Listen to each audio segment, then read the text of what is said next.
भक्तगणों, आज मैं वाल्मीकि रामायण में आपको निषाद राज गुह का अपने बंधु को नदी की रक्षा करते हुए युद्ध के लिए तैयार रहने का आदेश दे भेंट की सामग्री ले भरत के पास जाना और उनसे आतिथ्य स्वीकार करने के लिए अनुरोध करना। कथा सुनिए।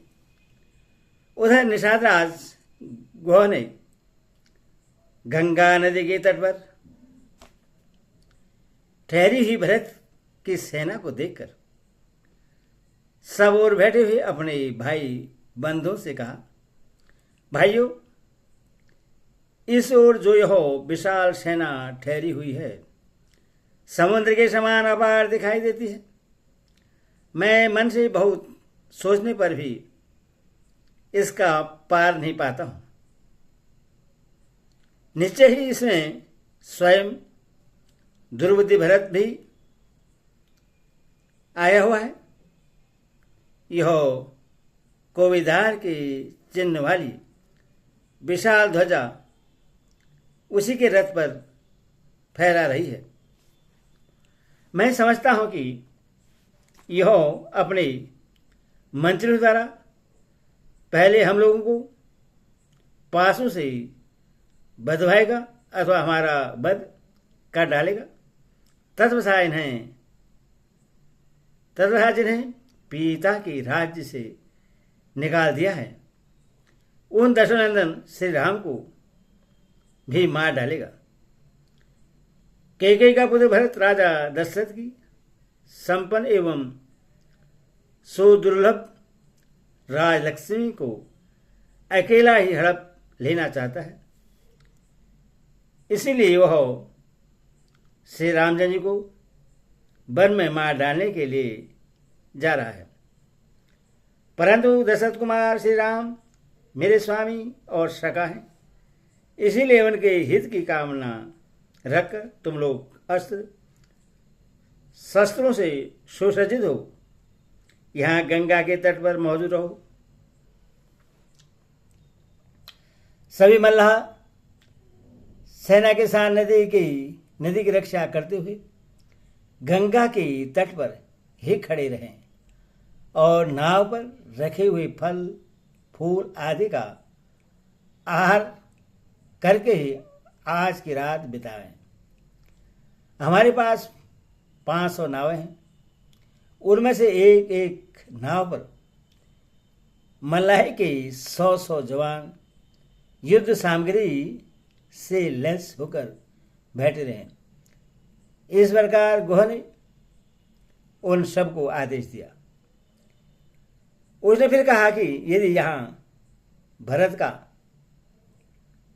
भाव श्री राम के प्रति संतोषजनक होगा तभी उनकी वह सेना आज कुशलपूर्वक गंगा के पार जा सकेगी।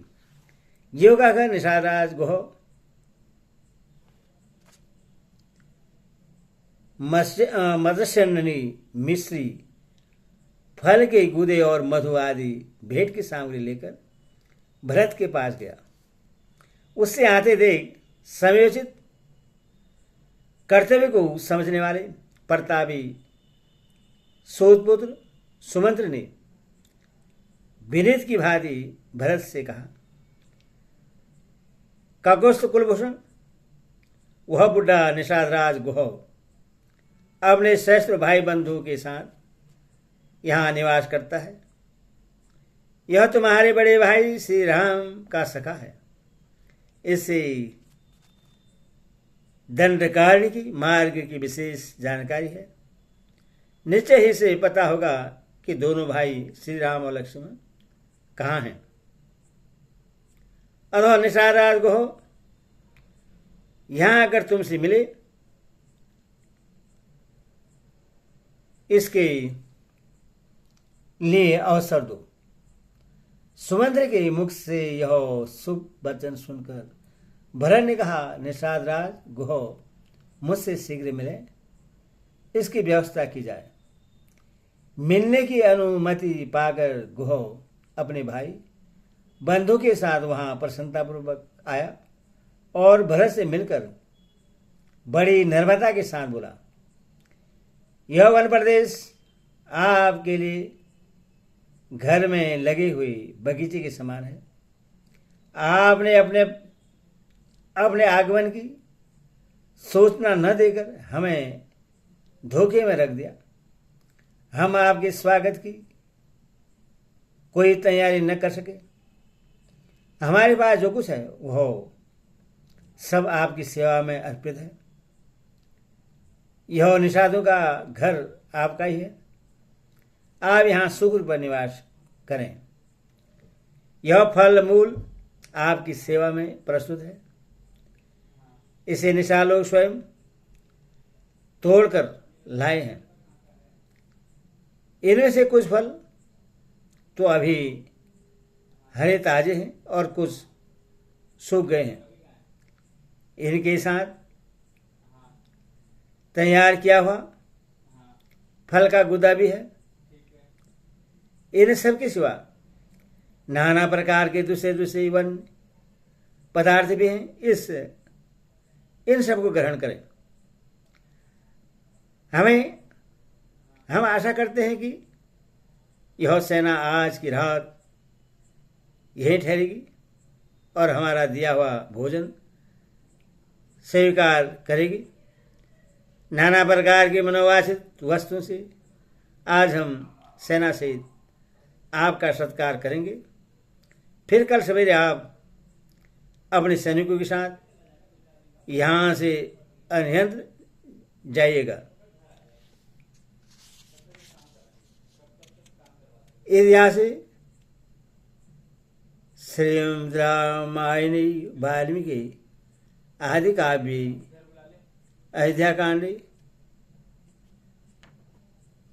चतुर्शीतम सर्ग। इस वाल्मीकि आश रामायण आदि काव्य के अयोध्या कांड में 84 सर्ग पूरा हुआ। बोल सियावर रामचंद्र की जय।